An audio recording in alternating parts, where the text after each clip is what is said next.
This is a follow-up for my last video.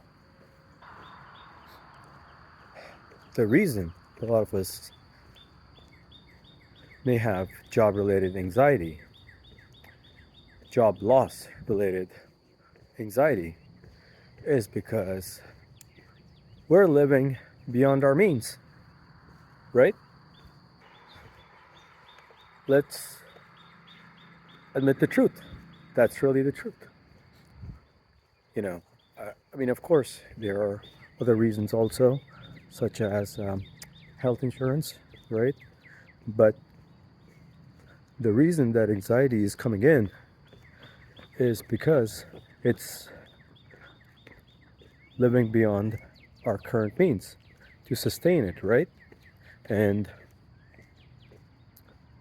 how do we continue doing so? And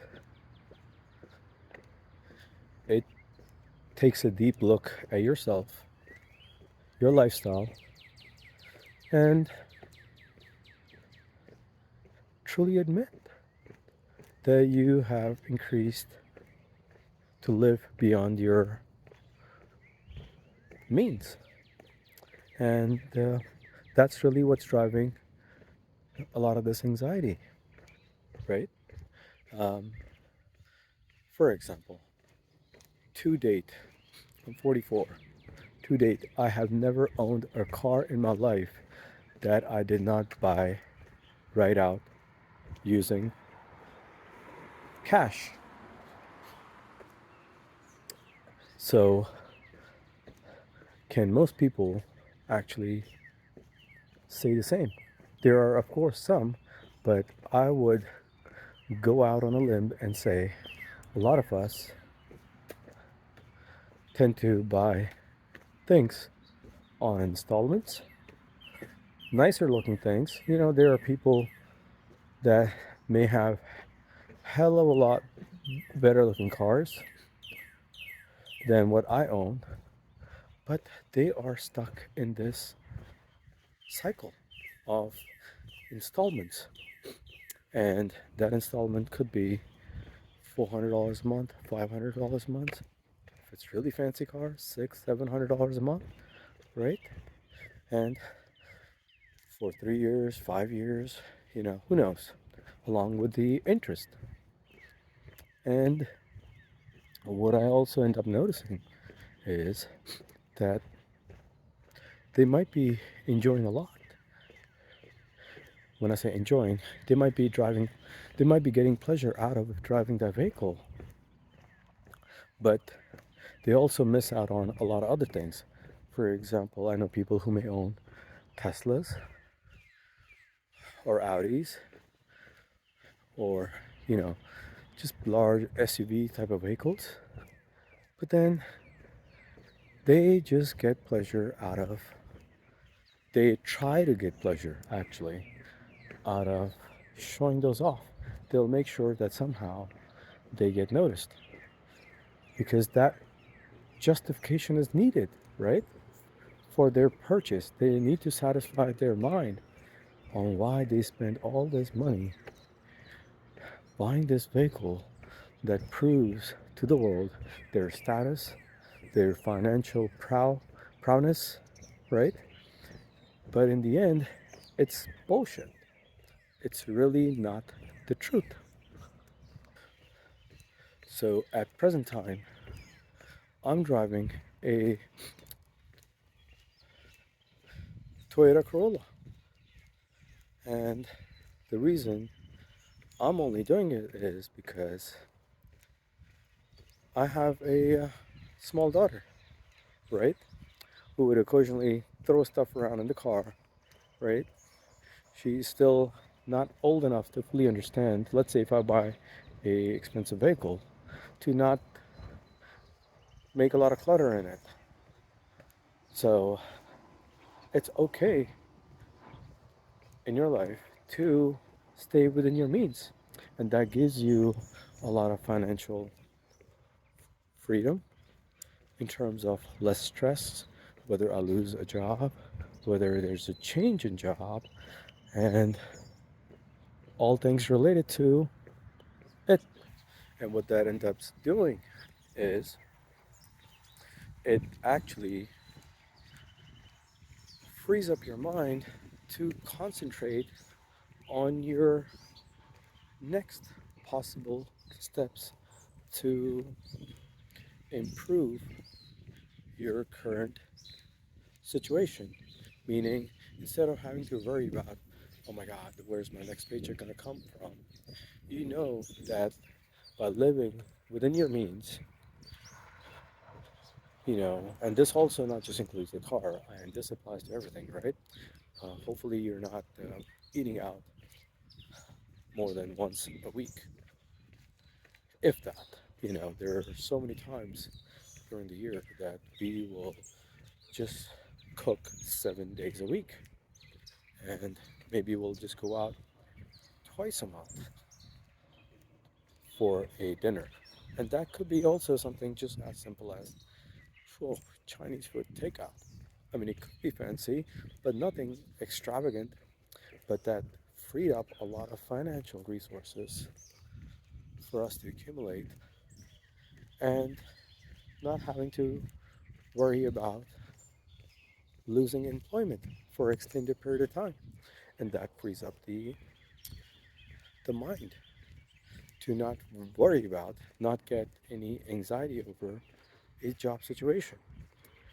If I were to ask, there are so many financial channels. Oh, you got to have 6 months of savings, you know, maybe a year of saving. I think it's bullshit.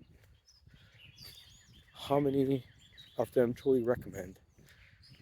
I mean, I personally believe that have at least 3 years of savings. Think about that for a moment.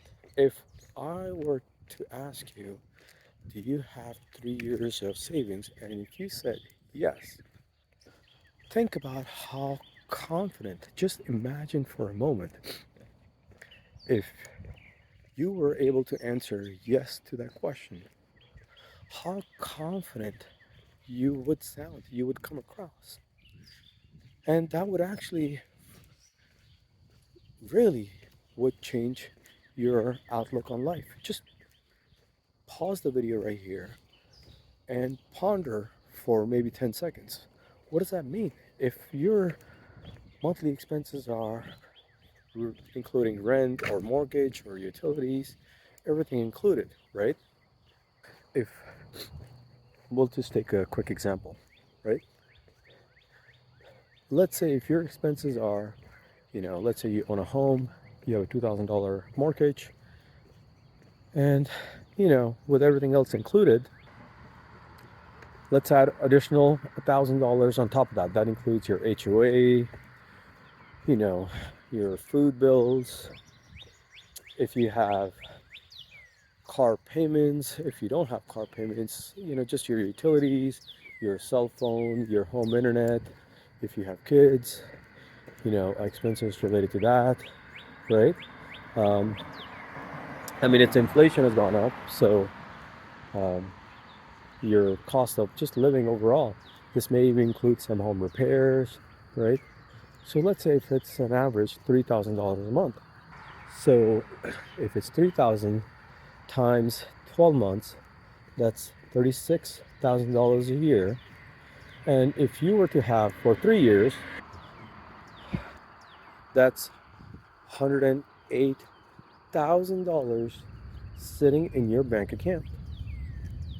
And think about it.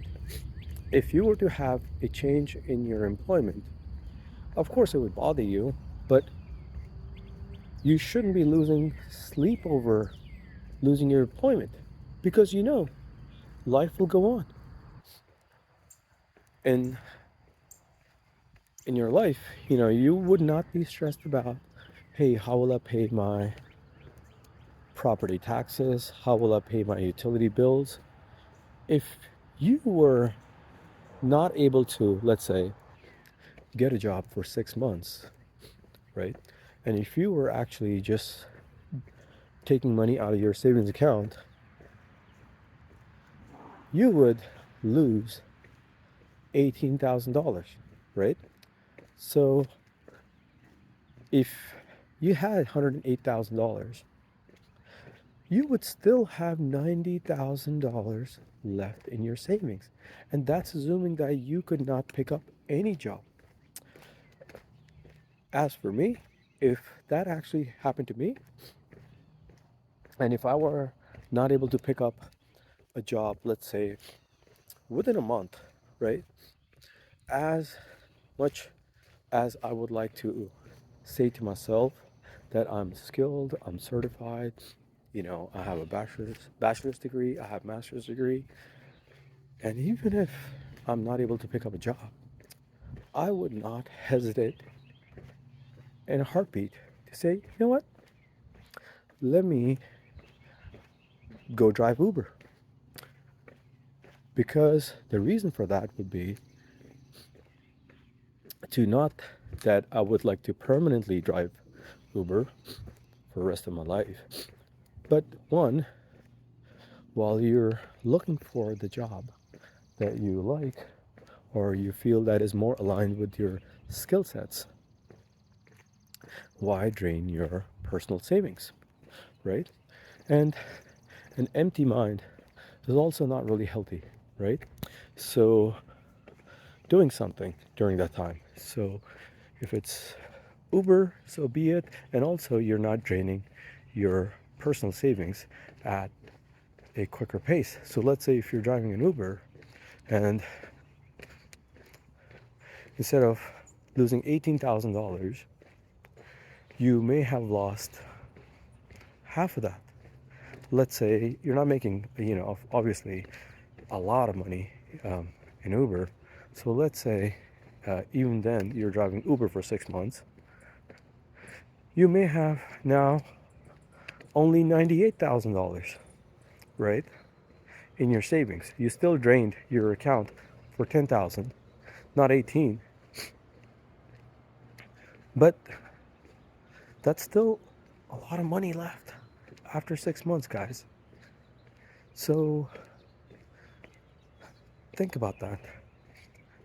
Do not hesitate for a moment. Don't let your ego tell you, oh my God, I was making X amount of money. Let's say somebody was making $100,000 and now I refuse to get back into the workforce until I make $100,000 or more.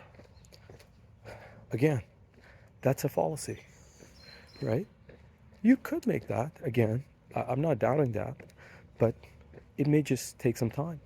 So in the meanwhile, do something.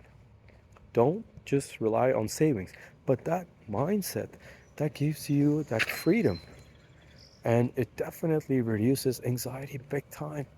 So take that approach, and don't have a scarcity mindset. Have a mindset of abundance. There are opportunities, just not the ones that are your first choice, and that's okay. Take upon those opportunities, and when the time comes, when the opportunity that you're truly interested in comes along, jump on it, and you're back in business again. So I hope you can relate to this message, and I will catch you on the next video. Take care.